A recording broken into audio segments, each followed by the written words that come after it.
Hello दोस्तों, नमस्कार। मैं आपका अपना भाई विकिल चौधरी आपके अपने यूट्यूब चैनल सीओपी विकिल चौधरी में स्वागत करता हूं। तो दोस्तों, आज हम बात करने वाले हैं जो यूपी ट्रिपल एससी की जो वीडियो की वैकेंसी थी, जिसका एग्जाम फरवरी में हुआ था और जिसके जो डीबी के लिए जो रिजल्ट भी आउट हो चुका है फरवरी में, और जिसके हिसाब पे 1950 प्लस ये वैकेंसी थी और जिसके लिए 4000 बच्चों को जो है डीबी के लिए सिलेक्टेड किया गया है। जिन बच्चों का भी डीबी होना है, 19 अप्रैल से डीबी चालू है और 17 अप्रैल तक जो है डीबी चलने वाला है। तो इस वीडियो के माध्यम से आज आपको मैं बताने वाला हूँ कौन कौन से आपको डॉक्यूमेंट्स ले जाने हैं, किस क्रम में ले जानी है, कैसे भरनी है उनको, और तुम्हारे की अगर किसी डॉक्यूमेंट्स में आपके कोई गलती है, एड्रेस में है, नाम में है, मम्मी के, पापा के, स्कूल के XYZ किसी भी अगर डॉक्यूमेंट्स में आपके गलती है तो क्या करना है आपको। और जो जॉब वाले हैं उनके लिए बताने वाला हूँ कि एनओसी जरूरी है या नहीं है, और ये भी बताने वाला हूँ क्या डीबी में ही फेल हो सकते हैं अगर कोई हमारे डॉक्यूमेंट्स वहाँ पर भूलवत अगर हम भूल जाते हैं तो क्या हमें दूसरा चांस मिलेगा। इन सभी पॉइंटों पे आज मैं बात करने वाला हूँ, तो मेरी वीडियो को पूरा देखें तभी आपको जो है पूरी जानकारी समझ में आएगी। ये वीडियो देख लो, आपको डीबी में जो है 101% आप पास हो पाओगे। तो सबसे पहले हम बात करने वाले हैं कौन कौन से डॉक्यूमेंट्स ले जाने हैं। तो जब डॉक्यूमेंट्स की हम बात करते हैं, सबसे पहले तो डॉक्यूमेंट्स हमें ले जाने हैं। देखो, सबसे पहले जब आपके लिए डीबी का लेटर आया है तो उसके साथ आपको 5 प्रपत्र प्राप्त होंगे। जब आप एडमिट कार्ड डाउनलोड करोगे तो उसके साथ ही 5 प्रारूप जो आपको प्राप्त हो जाएंगे। पांचों प्रारूप का आपको प्रिंट आउट लिखवा लेना है। वैसे तो एक ही साइड वहां पर जमा होगा, लेकिन आप 2 लेकर जाइए, क्योंकि कभी कभी ऐसा होता है कि आप उसमें जो है फिल कर रहे हैं नाम उम या कोई भी चीज़ तो गलत हो जाती है, तो आप दूसरा भर सकते हैं। तो आपको जो है 2-2 सेट निकलवा लेने हैं पांचों के। एक उनमें एडमिट कार्ड होगा, मतलब कि जिसे हम कॉल लेटर बोलते हैं, और बाकी 4 प्रपत्र होंगे। उनकी डिटेल कैसे बननी है वो मैं अलग से वीडियो बना दूंगा। अभी जो 29 तारीख का काफ़ी दिन है तो मैं बता देता हूँ। 5 आपके प्रपत्र हो गए। उसके बाद आपको करना क्या है, देखो सबसे पहले आपका हाई स्कूल हो जाता है। हाई स्कूल का सर्टिफिकेट चाहिए, फिर इंटर की चाहिए हमें। उसके पश्चात हमें, अगर आप आरक्षण ले जाएं, जो जनरल वाले बच्चे हैं उनके लिए तो नहीं, लेकिन हाँ जो EWS वाले आते हैं वो EWS जरूर लेकर जाएं। किसी भी प्रकार का आपको आरक्षण चाहिए तो उससे संबंधित उसका जो आपको प्रमाण पत्र लगाना पड़ेगा। उसके पश्चात जो है बात आ जाती है हमारी निवास प्रमाण पत्र की। निवास प्रमाण पत्र आपको लगाना है। और दूसरी बात यह है कि जो आपको ये जाति सर्टिफिकेट, निवास प्रमाण पत्र और जाति प्रमाण पत्र जो हैं, ये क्या जो जिस टाइम भर्ती आई थी उस टाइम जो हमने फिलअप करे थे वही चाहिए या नए वाले चाहिए। तो इसके लिए मैं आपको बता देता हूँ, जो जिस टाइम आपकी वैकेंसी आई थी आपको वही वाले जो है सर्टिफिकेट लगाने हैं, क्योंकि आपके जो फॉर्म में है उन्हीं जो सर्टिफिकेट है उन्हीं के नंबर आपके उसमें फिल हैं, तो वही वाले आप प्रमाण पत्र ले जाइए। और इसके पश्चात मैं आपको बताना चाहूँगा, आप कम से कम जो है 5 से या 8 फोटो अपने साथ ले जाइए। 8 फोटो अपने साथ ले जाइएगा वहाँ पर।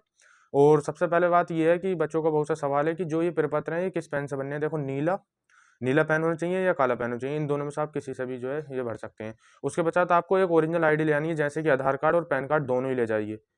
ये दोनों ले जाइए। और आपको इसका क्रम मैं बता देता हूँ। देखो, सबसे पहले आप जब वहाँ पर जाओगे आयोग में, जब आपका एड्रेस दे रखा है डीबी के लिए, जब आप वहाँ पर जाते हो तो वहाँ पर आपको जो है, वैसे तो टेबल बांट देते हैं, जैसे कि A B C D, मतलब कि जैसे 150 बच्चे जा रहे हैं तो 5 टेबल इन्होंने लगा दी। तो 5 टेबल का मतलब ये है कि प्रत्येक टेबल पे 30-30 बच्चे जो है बांट देते हैं ये। उसके पश्चात सबसे पहला जो है हमारे लिए वहाँ पर जो है लिस्ट में नाम बोलते हैं। सबसे पहले हमारा काम होता है वहाँ पर आपको बायोमेट्रिक कराएंगे। बायोमेट्रिक से ये हो जाता है वेरीफाई कि ये वही बंदा है जिसे कि पास किया गया है। जब आपका बायोमेट्रिक हो जाता है उसके पश्चात आपको एक चेक लिस्ट मिलेगी। चेक लिस्ट में ये दिया होगा किस क्रम में आपको डॉक्यूमेंट्स लगाने हैं। जब आपको ये होता है चेक लिस्ट मिल जाएगी। और ये वीडियो की वैकेंसी जो है इसमें जो है पोस्ट परफॉर्मेंस भी मांग सकते हैं, तो उसकी लिस्ट भी आपको वहीं पर मिलेगी। उसकी जो है चिंता करने की आपको जरूरत नहीं है। जो मैंने आपको डॉक्यूमेंट्स बताए वह डॉक्यूमेंट्स ले आने। अब हम बात कर लेते हैं, यदि किसी की भी मार्कशीट में या किसी भी XY डॉक्यूमेंट, जैसे कि आधार कार्ड हो गया, CCC हो गया, या कोई भी डॉक्यूमेंट्स हो गया जिसमें कि खुद के नाम में, मम्मी के नाम में या पापा के नाम में किसी में भी अगर कोई मिस्टेक है बाई चांस, तो उसे घबराने की तो बिल्कुल भी आवश्यकता नहीं है। कल से मुझे बहुत ज़्यादा मैसेज आ चुके हैं इस चीज़ को लेकर, तो मैं आपका डाउट क्लियर करने वाला हूँ कि अगर किसी भी व्यक्ति के या बच्चे के या कोई भी मेरा भाई बहन है जिसके भी डॉक्यूमेंट्स में कोई गलती है, तो वो सिर्फ ये क्या करना है, उसे एक 10 रुपये का स्टैम्प पेपर आता है, 10 या 20 रुपये का कचहरी में। ई स्टैम्प नहीं बनवाना, जो नॉर्मल वाला स्टैम्प आता है उस वाले स्टैम्प पेपर पर आपको एक स्व घोषणा पत्र या शपथ पत्र के रूप में आपको वहाँ पर, जो आपकी, ये भी मैं बताना चाहूँगा कि बच्चों का सवाल था कि क्या हम किसी भी तहसील से बनवा सकते हैं। जो आपकी खुद की ज़िले में तहसील लगती है उससे आप बनवा सकते हैं, किसी से भी। 10 रुपये का आपका स्टाम्प पेपर आएगा, उस पर आप घोषणा पत्र कर दीजिए। और इसका प्रारूप भी मैं आपको दिखा दूंगा, इसमें ये फोटो डाल दूंगा मैं वीडियो में, आप देख लीजिएगा कौन कैसे बनाना। और सबसे बड़ा डाउट ये भी है कि कल से जो है बच्चों का बहुत ज़्यादा मैसेज आए हैं मुझे कि जो हमें शपथ पत्र बनवाना है उसमें जो हमें मेंशन करना है वो सक्षम अधिकारी लिखना है या हमें यूपी ट्रिपल एससी बोर्ड लिखना है।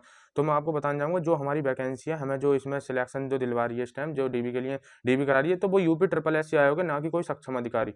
सक्षम अधिकारी के समक्ष हम जब शपथ पत्र जो है प्रस्तुत करते हैं, जबकि हमारी ज्वाइनिंग हो जाए या फिर उससे संबंधित सिर्फ उससे रिलेटिव है, तो यहाँ पर आपको सिर्फ UPSSC मतलब कि उत्तर प्रदेश अधीनस्थ चयन आयोग करके मेंशन करना है, ना कि सक्षम अधिकारी।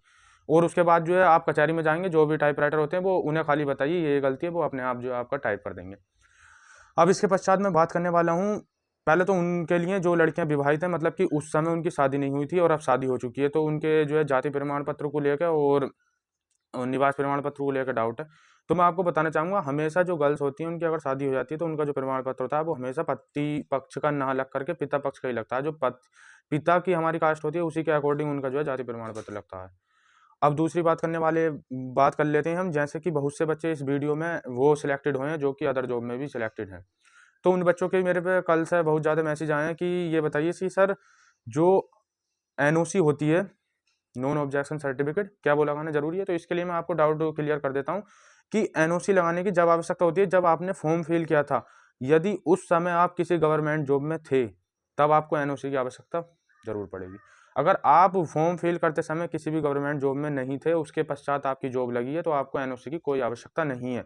ये आयोग के अभी यूपी लेखपाल की एक वैकेंसी थी, उसका DPST हुआ था, उसमें भी साफ साफ कहा गया था कि जिन बच्चों की अदर जॉब में जॉब इस फॉर्म भरने के पहले लग चुकी है तो उन बच्चों को NOC की आवश्यकता है, बाकी किसी को NOC की आवश्यकता नहीं है। तो बहुत से बच्चों का ये भी है कि सर NPS का अकाउंट जब हमारा ऐड होगा, बिल्कुल हो पाएगा, क्योंकि जब आपने फॉर्म भरा था तब आप सरकारी गवर्नमेंट एम्प्लॉय नहीं थे, अब हो आप। तो उसके लिए आपको रिजाइन लेटर की जरूरत पड़ती है जब आप ज्वाइनिंग करोगे, ना कि NOC से कोई मतलब नहीं है। सिर्फ उन बच्चों को NOC लगानी है जिनकी क्या जॉब इस फॉर्म भरने के पहले से जॉब कर रहे हैं, और जिनकी बाद में लगी है, जैसे कि 2018 की है, जिसकी 19 में, 20 में, 21 में या अभी लगी है, उसे NOC की कोई आवश्यकता नहीं है। तो आपका मैं मानता हूँ ये डाउट भी आपका क्लियर हो गया। और बात कर लेता हूँ क्या DB में फेल हो सकते हैं, तो मैं आपका ये डाउट भी क्लियर कर देता हूँ। जो UPSSC जो है हमारा वो कराती है DB, ये बहुत ही एक नॉर्मल तरीके का होता है, कैसा मान लीजिए फॉर्मेलिटी टाइप होता है, क्योंकि मैं भी अभी यूपी लेखपाल का जो है DB देकर आया हूँ। तो उसमें कुछ नहीं है, आपको जितने भी डॉक्यूमेंट्स हैं सब रेडी कर लेते हैं। अगर बाई चांस किसी भी बच्चे का, किसी भी कैंडिडेट का कोई भी डॉक्यूमेंट्स अगर कम होता है या किसी में मिस्टेक होती है, तो आपको जो है वो एक नेक्स्ट डेट दे देते हैं कि इस डेट पे आपके डॉक्यूमेंट जमा कर लेंगे, जिसमें गलती है सिर्फ उसी डॉक्यूमेंट्स को बाद में जाकर आप सबमिट कर सकते हैं। और बहुत से जो कैंडिडेट हैं उनके ये मैसेज में आए क्या सर, जैसे कि हमारा 29 तारीख में DB है और किसी कारणवश हम जो है DB नहीं दे पाते हैं, तो क्या हम नेक्स्ट डेट में जा सकते हैं? तो हाँ, बिल्कुल जा सकते हैं। उसके लिए जो है आयोग ने एक अलग से व्यवस्था की गई है। व्यवस्था ये है कि 17 मई को जो है 15 बच्चे प्लस जितने भी अनुपस्थित रहते हैं, किसी कारणवश नहीं आ पाते हैं, उन्हीं सभी को जो है 17 मई को आप जाकर अपना DB करा सकते हैं। तो एक आपका डाउट मैं क्लियर करता हूँ, कोई भी बच्चा जो है DB से बाहर नहीं होता है। अगर आप DB कराने जा रहे हो, आप में कोई फॉल्ट नहीं है, तो आप किसी कीमत भी जो है आप बाहर नहीं होगा। आप सोचते हो मेरे नाम में गलती है, एड्रेस में गलती है, इन चीज़ों से कभी भी DB में जो है बाहर नहीं किया जा सकता। आपको सिर्फ एक जो है शपथ पत्र बनवा लेना, शपथ पत्र सबमिट कर दोगे, आपका जो है DB हो जाएगा। कोई घबराने वाली बिल्कुल भी बात नहीं है, भ्रमित ना हो, किसी के चक्कर में ना पड़े, कौन से डॉक्यूमेंट लेंगे, सब लोग अपनी अलग अलग बताते हैं, आपको मैं बता रहा हूँ यही चीज़ जो मैंने आपको बताई, इसे फॉलो कर लो, आप DB में जो है 100% पास होकर आओगे। अगर कोई भी आपका फिर भी डाउट रह जाता है तो मेरे कमेंट्स बॉक्स में आप कर दीजिए, मैं आपका रिप्लाई करूंगा और अपने स्तर से पूरा उसका सॉल्यूशन देने का पूरा सॉल्यूशन दूंगा। तो दोस्तों, और एक बात और बताना चाहूँगा कि अभी लेखपाल का जब DB हुआ था तो उसमें जो EWS वाले बच्चे थे उन्हें थोड़ी प्रॉब्लम का सामना करना पड़ा था। क्यों? क्योंकि EWS जो है हर जिले में जो है अलग अलग प्रकार से बनाते हैं। किसी जिले में कुछ तरीका होता है, किसी जिले में कुछ तरीका होता है। तो जो आयोग होता है, ऐसा नहीं है कि अगर आपका EWS वो आपका वेरीफाई करते हैं, अगर बाई चांस अगर कोई कमी हो भी जाती है तो आपको DB से बाहर नहीं होगा। सिर्फ ऐसा हो सकता है कि EWS वाले बच्चे का अगर EWS गलत है तो उसे जनरल की कैटेगरी में काउंट कर लिया जाता है। तो घबराने वाली बिल्कुल भी जरूरत नहीं है इसमें। प्रमाण पत्र आपको मैं बता चुका हूँ, दोबारा से रिपीट कर देता हूँ। सबसे पहले आपको बायोमेट्रिक स्लिप जो आप वहाँ पर जाओगे तो आपको वहाँ पर मिल जाएगी। उसके बाद चेकलिस्ट जो वो भी वहाँ से मिलेगी। पोस्ट परफॉर्मेंस के लिए वो भी वहाँ से मिलेगा आपको DB में जब कराने जाओगे तो। उसके पश्चात आपको अपने डॉक्यूमेंट सबमिट करने हैं, हाई स्कूल की मार्कशीट करनी है, इंटर की मार्कशीट करनी है, और अगर आप आरक्षण चाहते हैं तो अपना जो है जाति सर्टिफिकेट लगा सकते हैं जैसे। और आपको और निवास आपको अनिवार्य है, निवास लगा आपने वो निवास लगाना है। उसके पश्चात आधार कार्ड लगाना है और आपको फोटो चाहिए, 2 फोटो चाहिए कम से कम। फोटो जो है जब हम पूरा अपना सेट बना लेते हैं तो उसके ऊपर जो है फोटो चिपकाना होता है हमें, या स्टैप कर सकते हैं या चिपका सकते हैं। ये प्रक्रिया होती है, आपको ज़्यादा घबराने की जरूरत नहीं है। टेबल लगी होती है, आपको बुलाया जाएगा, आप अपने डॉक्यूमेंट ले जाइए, ओरिजिनल डॉक्यूमेंट्स आप बच्चे ले जाइए। जब आपकी जो सेट बनाया फोटो कॉपी होती है, उन्हें अधिकारी जो भी होते हैं वो देखते हैं और आपके जो ओरिजिनल डॉक्यूमेंट होते हैं उनसे मैच करते हैं। कोई कमी होती है आपसे पूछ सकते हैं या आप उन्हें एक्सप्लेन कर सकते हो। तो घबराने वाली कोई बात नहीं है। आई होप मेरे द्वारा बनाई गई वीडियो के माध्यम से आपके सारे डाउट क्लियर होंगे। अगर मेरी वीडियो अच्छी लगी तो मेरे चैनल को सब्सक्राइब कर दीजिए, लाइक कर दीजिए। धन्यवाद।